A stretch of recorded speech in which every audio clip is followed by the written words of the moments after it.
ಆತ್ಮೀಯ ವೀಕ್ಷಕರೇ ನಮಸ್ಕಾರ. ನಾನು ದೇವರಾಜ್ ರೆಡ್ಡಿ, ಜಲತಜ್ಞ, ಚಿತ್ರದುರ್ಗದ ಜಿಯೋ ರೈನ್ ವಾಟರ್ ಬೋರ್ಡ್ ಸಂಸ್ಥೆಯ ಮುಖ್ಯಸ್ಥ. ನಾನಿವತ್ತು ವಿಜಯನಗರ ಜಿಲ್ಲೆ ಹೊಸಪೇಟೆ ತಾಲೂಕಿನ ದರೋಜಿ ಕರಡಿಧಾಮದಲ್ಲಿದ್ದೇನೆ. ಈ ಒಂದು ಜಾಗ ನಿಮಗೆಲ್ಲ ಗೊತ್ತಿದೆ.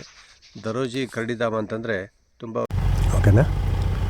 ಆತ್ಮೀಯ ವೀಕ್ಷಕರೇ ನಮಸ್ಕಾರ. ನಾನು Devaraj Reddy, Jio rain water board ಸಂಸ್ಥೆಯ ಮುಖ್ಯಸ್ಥ. ಇವತ್ತು ನಾನು ವಿಜಯನಗರ ಜಿಲ್ಲೆಯ ದರೋಜಿ ಕರಡಿಧಾಮ, ಹೊಸಪೇಟೆಯಲ್ಲಿರ್ತಕ್ಕಂಥ ದರೋಜಿ ಕರಡಿಧಾಮಕ್ಕೆ ಬಂದಿದ್ದೇವೆ. ಇಲ್ಲಿ ನಮಗೆ ವಲಯ ಅರಣ್ಯ ಸಂರಕ್ಷಕರಾದಂಥ ಬಸವರಾಜ್ ಸರ್ ನಮ್ಮೊಟ್ಟಿಗಿದ್ದಾರೆ.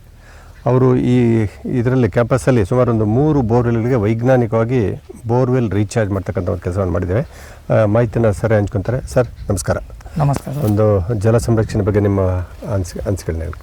ಇಲ್ಲಿ ನಮ್ಮ ದರೋಜಿ ಕರಡಿಧಾಮ ವಲಯದಲ್ಲಿ ನಾವು KMRC ಯೋಜನೆ ಅಡಿಯಲ್ಲಿ 3 ರೀಚಾರ್ಜ್ ಇವು ಪಿಟ್ಗಳನ್ನ ಇದು ಮಾಡಿ ತೆಗೆಸಿದ್ದೀವಿ. ನಾವು ಯೂಟ್ಯೂಬ್ನಲ್ಲಿ ನೋಡಿದ್ವಿ ಇವರು ನಮ್ಮ ಸಾರ್ ಬಗ್ಗೆ. ಹಂಗಾಗಿ ನಾವು ಅವ್ರನ್ನ ಫೋನ್ ಮಾಡಿ ಕೇಳಿದಾಗ ಭಾಳ ಸಂತೋಷದಿಂದ ನಾವು ಬಂದು ಮಾಡಿಕೊಡ್ತೀವಿ ಅಂತಂದು ಒಪ್ಕೊಂಡ್ರು. ಅದೇ ಪ್ರಕಾರವಾಗಿ ಈ ದಿನ ಬಂದರು. ವೈಜ್ಞಾನಿಕವಾಗಿ ಏನೇನು ಹಾಕ್ಬೇಕು ಎಲ್ಲ ಸಾಮಾನುಗಳನ್ನ ಅವರೇ ತಂದು ನಾವಿಲ್ಲಿ ಲೋಕಲಲ್ಲಿ ಸಿಗೋಂಥ ಎಲ್ಲ ಮೆಟೀರಿಯಲ್ಗಳನ್ನ ನಾವು ರೆಡಿ ಮಾಡಿದ್ವಿ. ಅವರು ಕೆಲವೊಂದು ಅಲ್ಲಿಂದ ಬೇರೆ ಕಡೆಯಿಂದ ಎಲ್ಲ ಮೆಟೀರಿಯಲ್ ತೊಗೊಂಬಂದು ಇವತ್ತು ಈ ದಿನ ಈ ಒಂದು ವೈಜ್ಞಾನಿಕವಾಗಿ ಎಲ್ಲ ನೀರು ಈ ಸತತವಾಗಿ ಒಟ್ಟು ನೀರು ಫೇಲೋರೇ ಆಗಲಾರ್ದಂಥ ಒಂದು ಕೆಲಸವನ್ನು ಇವರು ಮಾಡ್ತಾಯಿದ್ದಾರೆ. ಒಳ್ಳೆಯ ಕೆಲಸ. ಇಂಥ ಕೆಲಸ ನೀವು ಎಲ್ಲ ಬೇರೆ ಕಡೆ ಎಲ್ಲ ಆಗಬೇಕು. ಎಲ್ಲ ಕಡೆಗೆ ಆದರೆ ಈ ನಮ್ಮ ನಾಡು, ಈ ನಮ್ಮ ನಗರ ಮತ್ತು ಎಲ್ಲ ತಾಲೂಕುಗಳೆಲ್ಲ ನೀರು ಸಂಪದ್ಭರಿತವಾಗಿ ನೀರು ಬೋರ್ಗಳಲ್ಲಿ ಇರುತ್ತೆ ಅಂತಂದು ನಾನು ಹೇಳಲಿಕ್ಕೆ ಇಚ್ಛೆ ಪಡ್ತೀನಿ. ಸರ್, ಇದು ದರೋಜಿ ಕರಡಿಧಾಮ ಇದೆ ಸರ್, ಇದು ಏಷ್ಯಾದಲ್ಲೇ ದೊಡ್ಡ ಇದಲ್ವಾ? ಹಾಂ, ಭಾರತದಲ್ಲೇ ಮೊದಲು. ಎಷ್ಟು ಎಕರೆ ಇದೆ ಇದು? ಇದು 8276 ಹೆಕ್ಟೇರ್. 8276 ಹೆಕ್ಟೇರ್. ಓಕೆ. ಇದು ಬಿಟ್ಟರೆ ಅಷ್ಟೊಂದು ಗುಡಕೋಟೆ. ಗುಡಕೋಟೆ ಅದು ಎಷ್ಟಿದೆ? ಅದು 28,000 ಹೆಕ್ಟೇರ್ ಇದೆ. 28,000 ಹೆಕ್ಟೇರ್. ಸರಿ, ಇಷ್ಟು ಹೆಕ್ಟೇರಲ್ಲಿ ಈಗ ಕರಡಿಗಳಿಗೆ ವಾಸಸ್ಥಾನ. ಹೌದು. ಏನು ಮರಗಿಡಗಳು ಯಾವ ಥರ ಇದೆ ಇಲ್ಲಿ?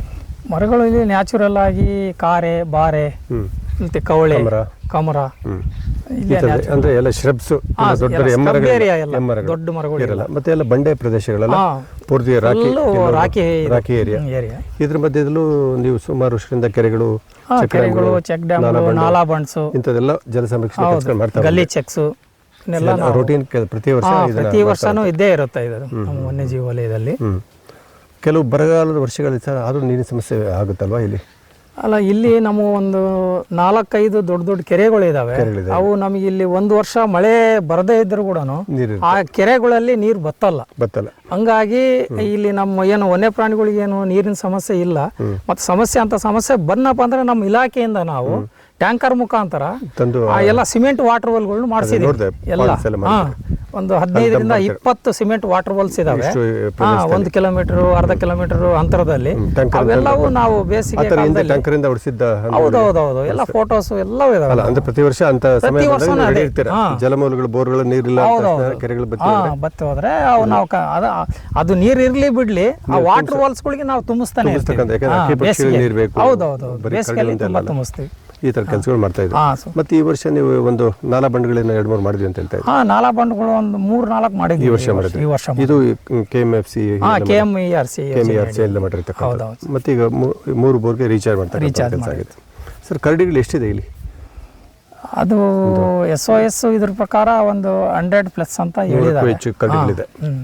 ಮತ್ತೆ ವಿಸಿಟರ್ಸ್ ಎಲ್ಲ ಬರ್ತಾ ಇರ್ತಾರೆ, ಹೋಗ್ತಾ ಇರ್ತಾರೆ. ಎಲ್ಲ ಖುಷಿ ಪಟ್ಟು ಹೋಗ್ತಾರೆ. ಬಹಳ ಚೆನ್ನಾಗಿದೆ, ಚೆನ್ನಾಗಿ ಮೇಂಟೈನ್ ಮಾಡಿದ್ದಾರೆ. ಎಲ್ಲ ಚೆನ್ನಾಗಿ ಮಾಧ್ಯಮದಲ್ಲೂ ಕೇಳ್ಪಡ್ತಾ ಇದ್ದೀವಿ. ಓಕೆ ಸರ್, ಧನ್ಯವಾದಗಳು ಸರ್, ಸಾಕಷ್ಟು ಮಾಹಿತಿಯನ್ನು ಹಂಚ್ಕೊಂಡ್ರೆ. ಓಕೆ, ನಮಸ್ತೆ ಸರ್.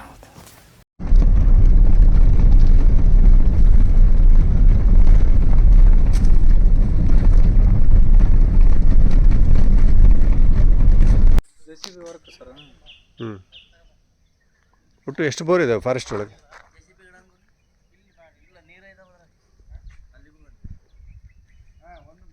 ಕಲ್ಲು ಭಾಳ ಓಡಿಸ್ಬಿಟ್ಟಿದಾರಪ್ಪ.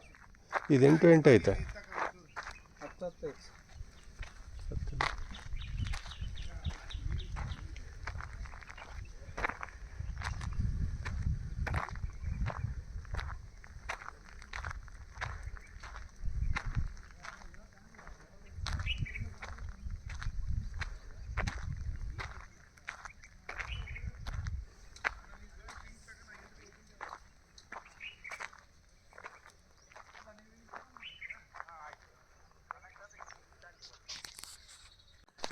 ದರೋಜಿ ಕರಡಿಧಾಮ, ಹೊಸಪೇಟೆ ತಾಲೂಕು, ಬಳ್ಳಾರಿ, ವಿಜಯನಗರ ಜಿಲ್ಲೆ.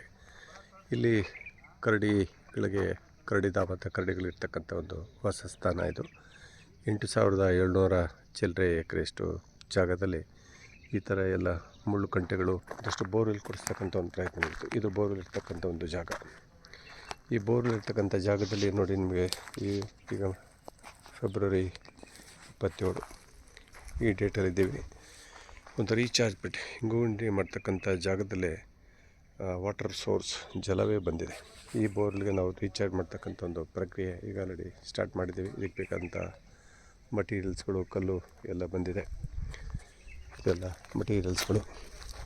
ಈ ಥರ ಇದು ನೀರು ಫ್ಲೋ ಆಗ್ತಕ್ಕಂಥ ಜಾಗ. ಇಲ್ಲೊಂದು ನಿಮಗೆ ಪೈಪೆಲ್ಲ ಕಾಣಿಸ್ತಾ ಇದೆ. ಇದೇ ಜಾಗದಲ್ಲಿ ನೀರು ಹರಿದು ಹೋಗುತ್ತೆ. ಈ ಒಂದು ಬೋರ್ಗೆ ರೀಚಾರ್ಜ್ ಮಾಡ್ತಕ್ಕಂಥ ಪ್ರಕ್ರಿಯೆ ಈಗ ಪ್ರಾರಂಭ ಮಾಡ್ತಾಯಿದ್ದೀವಿ. ಎಷ್ಟೊಂದು ಕಡೆ ವಾಟರ್ ರಿಸೋರ್ಸ್ ಅನ್ನೋದು ಮೇಲೆ ಇದೆ, ಆದರೆ ಬೋರ್ವೆಲ್ಗೆ ನೀರು ಸಿಗೋಲ್ಲ. ನನ್ನ ಪ್ರಕಾರ ಈ ಜಾಗದಲ್ಲಿ ಬಾವಿ ತೆಗೆದು ನೀರು ಸಿಗ್ತಕ್ಕಂಥ ಒಂದು ಸ್ಥಳ ಇದು. ಮಳೆಗಾಲದಲ್ಲಿ ನೀರು ಹರಿತಕ್ಕಂಥ ಒಂದು ಫ್ಲೋ ಏರಿಯಾ. ಇದೆಲ್ಲ ನೀರು ಹರಿದೋಗ್ತದೆ ಈ ಕಾಲುವೆಗಳಲ್ಲಿ. ಸುಮಾರು ಮಳೆಗಾಲದಲ್ಲಿ ಸುಮಾರು ತಿಂಗಳು ಕಾಲ ನೀರು ಹರಿದೋಗುತ್ತೆ. ಮರಳು ಸ್ಯಾಂಡ್ ಫಾರ್ಮ್ ಆಗಿದೆ. ಕ್ರಿಸ್ಟಲ್ ಕ್ಲಿಯರ್ ಸ್ಯಾಂಡ್ ನೋಡ್ಬೋದು. ಈ ಜಾಗಕ್ಕೆ ಈಗ ಬೋರ್ವೆಲ್ ರೀಚಾರ್ಜ್ ಮಾಡುವಂಥ ಕೆಲಸವನ್ನು ಈಗ ಸ್ಟಾರ್ಟ್ ಮಾಡ್ತಾರೆ. ದರೋಜಿ ಕರಡಿಧಾಮ ಬಂದು 8,700 ಎಕರೆಗೂ ಮಿಕ್ಕಿದ್ದ ಪ್ರದೇಶದಲ್ಲಿ ಈ ಒಂದು ದರೋಜಿ ಇದೆ. ಈ ಜಾಗ ಪೂರ್ತಿ ಗ್ರಾನೈಟ್, ಸೇಮ್ ಇದೇ ಥರ ಶಿಲೆಗಳಿಂದ ಕೂಡಿರ್ತಕ್ಕಂಥದ್ದು. ಸೇಮ್ ಇದೇ ಥರ ಗ್ರಾನೈಟ್, ಪೂರ್ತಿ ಹಾಸು ಬಂಡೆ ಅಂತ ಹೇಳ್ಬೋದು. ಹಂಗಾಗಿ ಇಂಥ ಒಂದು ಗ್ರಾನೈಟಲ್ಲಿ ಬೆಳೀತಕ್ಕಂಥ ಗಿಡಗಳಂದರೆ ಈ ಥರ ಗಿಡಗಳು ಮಾತ್ರ. ಬರೀ ಮುಳ್ಳು ಕಂಟಿ ಗಿಡಗಳು ಇಂಥದ್ದೇ ಜಾಸ್ತಿ. ಶ್ರಬ್ಸ್ ಅಂತ ಹೇಳ್ತೀವಿ. ಇದೆಲ್ಲ ಈಗ ಫೆಬ್ರವರಿ ಎಂಡಲ್ಲಿದ್ದೀವಿ. ಎಲ್ಲ ಲೀಫ್ ಫಾಲಿಂಗ್, ಎಲೆಗಳೆಲ್ಲ ಉದುರ್ತಕ್ಕಂಥ ಒಂದು ಟೈಮು. ಎಲ್ಲ ಎಲೆಗಳೆಲ್ಲ ಬೀಳ್ತಾ ಇದೆ, ನಿಮಗೆಲ್ಲ ಕೂಡ ಗೊತ್ತಾಗ್ತದೆ. ಇನ್ನೇನು ಚಿಗುರು ಸ್ಟಾರ್ಟ್ ಆಗ್ತಾಯಿದೆ. ಇಂಥ ಒಂದು ದರೋಜಿ ಕರಡಿಧಾಮ 8,000 ಎಕರೆಗೂ ಮಿಕ್ಕು ಪ್ರದೇಶದಲ್ಲಿರ್ತಕ್ಕಂಥ ಜಾಗದಲ್ಲಿ ಈ ಬೋರ್ವೆಲ್ ರೀಚಾರ್ಜ್, ಇದೊಂದು ನಿಮಗೆ ಒಂದು ಟವರ್ ತೋರಿಸ್ತಾ ಇದ್ದೀನಲ್ಲ, ಇದನ್ನು ವೀಕ್ಷಣೆ ಮಾಡ್ತಕ್ಕಂಥ ಒಂದು ಜಾಗ. ಈ ಒಂದು ಜಾಗಕ್ಕೆ ದರೋಜಿ ಕರಡಿಧಾಮದಿಂದ ಬಂದಂಥ ಪ್ರವಾಸಿಗಳಿಗೆ ಇಲ್ಲಿ ಕರ್ಕೊಂಬಂದು ತೋರಿಸ್ತಾರೆ. ಇಲ್ಲಿಂದಲೇ ನಾವು ವ್ಯೂ ಪಾಯಿಂಟ್ ಅಂತೇಳಿ, ಇಲ್ಲಿಂದ ನಾವು ಕರಡಿಗಳನ್ನು ನೋಡಲಿಕ್ಕೋಸ್ಕರ ಮಾಡಿರ್ತಕ್ಕಂಥ ಒಂದು ಸ್ಥಳಗಳು. ಇದರಲ್ಲಿ ರಸ್ತೆಗಳು ಮಾಡಿರೋದಿಲ್ಲ, ಒಂದು ಕಚ್ಚಾ ರಸ್ತೆಗಳು. ಯಾಕೆಂದರೆ ಕರಡಿಗಳಿಗೆ ಓಡಾಡುವಾಗ ಯಾವುದು ಫೀಲ್ ಬರಬಾರ್ದು ಅಂತೇಳಿ ಇಲ್ಲಿ ನಾವು ಬೋರ್ವೆಲ್ ರೀಚಾರ್ಜ್ ಮಾಡ್ತಕ್ಕಂಥ ಒಂದು ಕೆಲಸವನ್ನು ಮಾಡ್ತಾಯಿದ್ವಿ. ಇಲ್ಲಿ ನೋಡ್ತಾಯಿದ್ರಿ, ಇವೆಲ್ಲ ಮಟೀರಿಯಲ್ಸ್ ಎಲ್ಲ ಬಂದಿದೆ ಬೋರ್ವೆಲ್ ರೀಚಾರ್ಜ್ ಬೇಕಾದಂಥದ್ದು. ಇಷ್ಟು ಕಲ್ಲು ಬಂಡೆ ಗ್ರನೈಟ್ ಇರ್ತಕ್ಕಂಥ ಒಂದು ಜಾಗದಲ್ಲಿ ನೀರು ಇಂಗುವಂಥ ಕ್ರಿಯೆ ಹೇಗೆ ನಡೆಯುತ್ತೆ ಅಂತಂದರೆ ಭಾಳಷ್ಟು ನಮಗೂ ಒಂದು ಸಂಶಯಗಳಿದೆ. ಈ ಒಂದು ಬೋರ್ವೆಲ್ ರೀಚಾರ್ಜ್ ಪಿಟ್ಟನ್ನು ನಿಮಗೆ ತೋರಿಸ್ತಾ ಇದ್ದೀನಿ ನೋಡಿ. ಈ ಒಂದು ಬೋರ್ವೆಲ್ ರೀಚಾರ್ಜ್ ಪಿಟ್ಟಿನಲ್ಲಿ ಈ ಥರ ಲೇಯರ್ಸ್ ನೋಡ್ಬೋದು ನಿಮಗೆ. ನೋಡಿ, ಕಲ್ಲಿನ ಒಳಗೆ, ಬಂಡೆಯ ಒಳಗೆ ನಿಮಗೆ ಹೆಂಗೆ ಲೇಯರ್ಸ್ ಇದೆ, ಕಲ್ಲು ಬಂಡೆ ಒಳಗೆ ಹೆಂಗೆ ಸಂದುಗಳಿದೆ ಅನ್ನೋದನ್ನು ನೀವು ಈ ಜಾಗದಲ್ಲಿ ಗಮನಿಸ್ಬೋದು. ನೋಡಿ, ಇಷ್ಟು ಈ ಭಾಗದಲ್ಲಿ ಮೇಲ್ಪದರದಲ್ಲಿ ನೀರನ್ನು ಇಂಗಿಸ್ತಕ್ಕಂಥ ಕೆಲಸ ಈ ಒಂದು ಕೆಲಸ ಮಾಡುತ್ತೆ.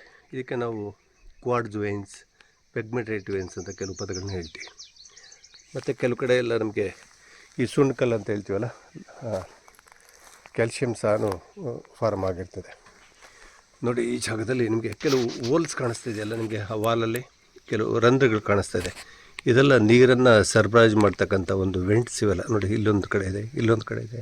ಇದು ಸಹ ನೀರನ್ನ ಸರಬರಾಜು ಮಾಡ್ತಕ್ಕಂಥದ್ದು. ಇಂಥ ಒಂದು ಫಾರ್ಮೇಷನ್ ಇದ್ದರೆ ಬೋರ್ವೆಲ್ ರೀಚಾರ್ಜ್ಗೆ ನಾವು ಕೇಸಿಂಗ್ ಪೈಪ್ಗೆ ರಂಧ್ರ ಮಾಡ್ತಕ್ಕಂಥ ಒಂದು ಸಂದರ್ಭ ಬರೋದಿಲ್ಲ.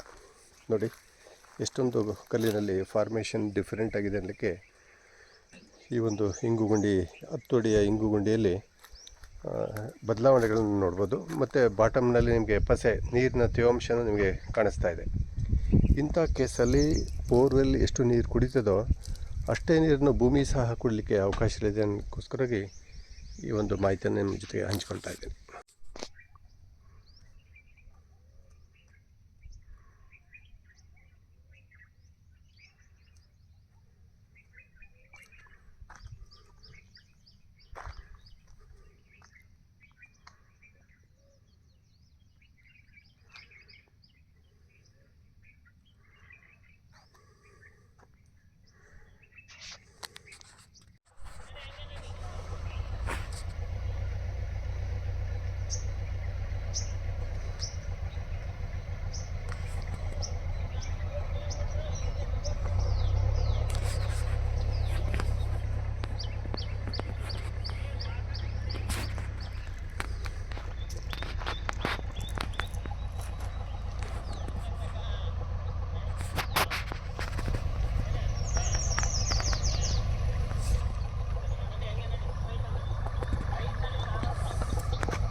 ಮರಿ ಅಲ್ವಾ ಅದು? ಹಾಂ, ಮರಿ ಅದು. ಎಷ್ಟು ಪ್ರಾಯ ಇರ್ಬೋದು ಸರ್ ಅದು ನಿಮ್ಮ ಪ್ರಕಾರ? ಒಂದು 2.5 ವರ್ಷ. 2.5 3 ವರ್ಷ ಈಗ ನೋಡ್ರಿ, ಅದು ಇಳಿತು.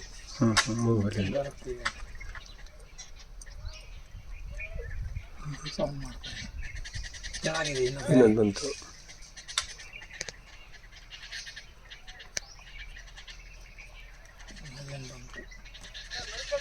ಹಾಂ, ಸ್ವಲ್ಪ ಈ ಕಡೆ ಬರ್ರಿ. ಇದು ಮರಿ 2 ಮರಿಗಳು ಇದಾವೆ ನೋಡ್ರಿ ಮೇಲೆ, ಬೆನ್ನ ಮೇಲೆ. ಹೌದು, 2 ಕಪ್ಸ್ ಇದಾವೆ. ಓಹೋ, ಮರಿಗಳು ಜೊತೆಗೆ ಇದಾವ? ಅವು ಮೇಲೆ ಇರ್ತವೆ, ಬಿಡಲ್ಲ ಅವು. ಹಾಂ ಹಾಂ, ಸಣ್ಣವು. ಒಂದು ವರ್ಷ ಆಗೋವರೆಗೂ ಕೆಳಗಡೆ ಇಳಿಸಲ್ಲ ಅವು. 1 ವರ್ಷ ಆದ್ಮೇಲೆ ಅವು ತೆಳಗ್ ಬಿಡ್ತಾವೆ. ಈಗ ಅದು ಬೆಲ್ಲ ನೆಕ್ಬೇಕಂದ್ರೆ ಮರಿ ಅದು ಇದು ಮಾಡುತ್ತೆ ಅಷ್ಟೇ. ಹಾಲು ಕುಡಿಯುತ್ತೆ. 2 ವರ್ಷದವರೆಗೂ ಮರಿ ಕೆಳಗೆ ಇಳಿತದೆ. ಸ್ವಲ್ಪ ಇದಾದ್ರೆ ಇಳಿತಾವೆ, ದೊಡ್ಡವಾದ್ರೆ. ಸರಿ, 2 ವರ್ಷ ಕೆಳಗೆ ಇಳಿಸಲ್ಲ ಅದು? ಹಾಂ, ಒಂದು ವರ್ಷ ಅಂತ ಕೆಳಗೆ ಇಳಿಸಲ್ಲ. ನಾವು ಹೋಗ್ಬೇಕಂದ್ರೆ ಮೇಲೆ ಹತ್ತಿಗಂದೆ ಕರ್ಕೊಂಡು ಹೋಗುತ್ತೆ. ಮತ್ತೆ ಹತ್ತಿದ ನೋಡ್ರಿ, ಆಟ ಆಡ್ತಾವೆ ಅಷ್ಟೇ ಅವು. ಇಲ್ಲೆಲ್ಲ ಹತ್ತಿದ್ದಾರೆ, ಹತ್ರಕ್ಕೆ ಬರಲಿ ಅಂತವ್ರು?